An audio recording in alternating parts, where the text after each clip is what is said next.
Hi, my name is Kelly Flynn, and I am a fiction fellow with Nick White. And the short story I'm going to read is called Snapshot, and it appeared originally in Prime Number magazine. You're in kindergarten.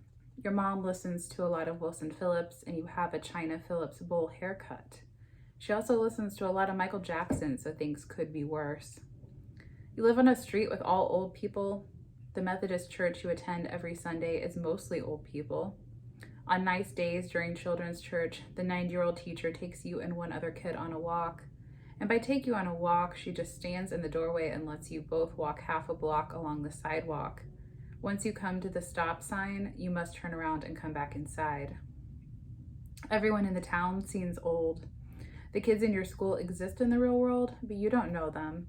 They don't seem to like you. Your mom voted for William Jefferson Clinton because George H.W. Bush lied to her.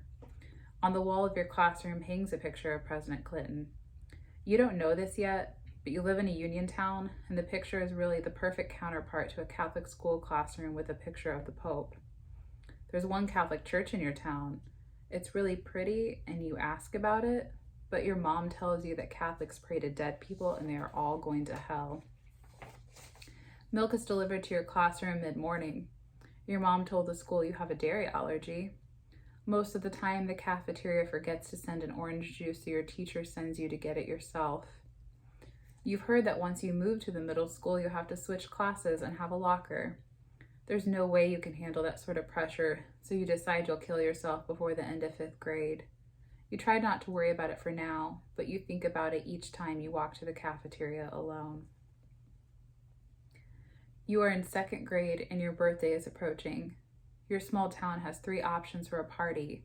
1, McDonald's, 2, Pizza Hut, or 3, your home. All of the birthday parties you can remember have either been at home or at McDonald's. This year you are given a choice. You choose Pizza Hut even though you know the workers have questioned how frequently you claim free personal pan pizzas through Book It.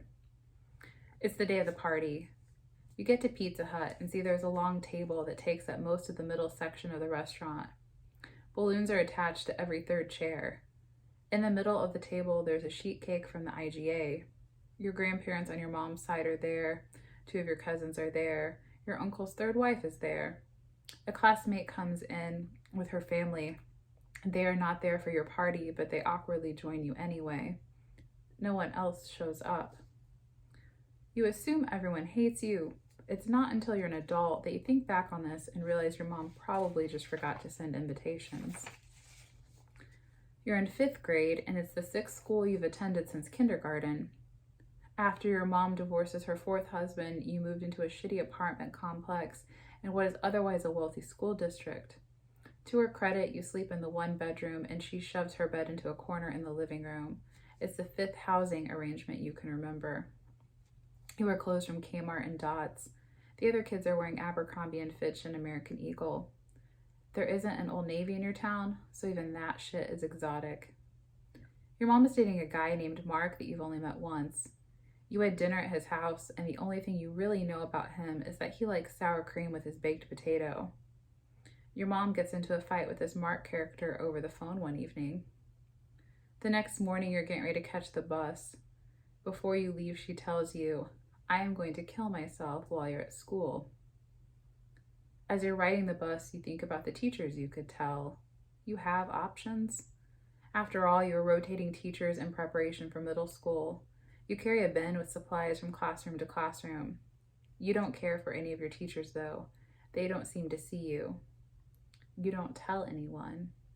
She doesn't kill herself. That evening, you watch the news coverage about Clinton's impeachment alone in your bedroom. You ignore the muffled crying in the next room. You are accustomed to the ebbs and flows of her emotions. You're in 7th grade, and you've moved from your small town to a small city across the river. You're living in the house of husband number 5. Your best friend Amy calls him Gay Ray. You don't know that using gay as an insult is inappropriate. For now, it's a thing. Ray used to work at the county courthouse as a bailiff. Now he does not go to work, but instead gets a disability check from the government.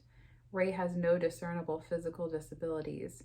He watches old Looney Tunes episodes early in the morning as your mom gets ready for work. He laughs so loud that you can hear him on the other side of the house in your bedroom. You are not Methodist anymore. You are non-denominational, whatever that means. You go to church twice on Sundays and once on Wednesdays. You go every night when there's a revival in town. After church one Sunday, you go to the mall with your mother. A new store is opened and it has red illuminated letters that look like dripping blood. The letters spell out Hot Topic. You ask if you can go inside and look around. No, they sell drugs and pornography in the back room. The entire store is just a front for illicit activity. Amy starts dressing like a mall goth. She's also Wiccan. She listens to Kitty and Marilyn Manson. She wears colorful jelly bracelets. The rumor is that you earn them through sexual acts. Your mom is in the hospital for a few weeks and you're home alone with Ray. You never get a straight answer on what's wrong with her. When she's discharged and returns home, she tells you she was in the hospital because Amy hexed her. You are not allowed to see Amy outside of school after that. Al Gore loses the election. You're a freshman in high school. Your mom is dating two guys, a homeless man and a dude from church, while still married to her seventh husband. Well, it's number 6 if you don't count a remarriage to an ex. You were stuck in one classroom all day taking a statewide exam. The test is canceled after the first tower is struck. You watch the news coverage all morning and see the second tower fall.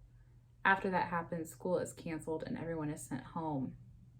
When you get home from school, a Christian television station is on, but no one else is home. Your mom is a woman of God now. She leaves the TV on during the day so that his word can flow through the house. Billy Graham's daughter is on the TV. She tells a reporter that Americans have been telling God to get out of our government and our lives, and he did.